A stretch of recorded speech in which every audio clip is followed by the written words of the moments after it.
Како што беше најавено, се додека не бидат собрани неопходните парични средства за лекувањето на штипјанецот Иван Стојанов во Кина, невладиното здружение Цивитас нема да престане со хуманитарните акции. Она што најавуваат во иднина е проекција на 2 краткометражни филма од македонска продукција, кои ќе се прикажуваат во Штип. Филмовите Стравот, во кој улогите ги глумат актерките Јелена Јованова и Винка Саздова, и Штип 1940-1945 партизански одред Гоце Делчев во продукција на студенти при Штипскиот универзитет ќе бидат прикажани во мултимедијалниот центар при економскиот факултет на универзитетот Гоце Делчев.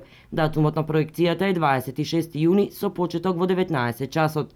Цената на билетите, исто како и за се досега, символични 50 денари, кои за некого се малку, но за Иван се од големо значење, рече основачот и председател на Цивитас Мартин Ѓорѓиев. Ѓорѓиев истакна дека идејата за промоција на филмови постои од поодамна, но дека сега е вистинскиот момент за нејзина реализација.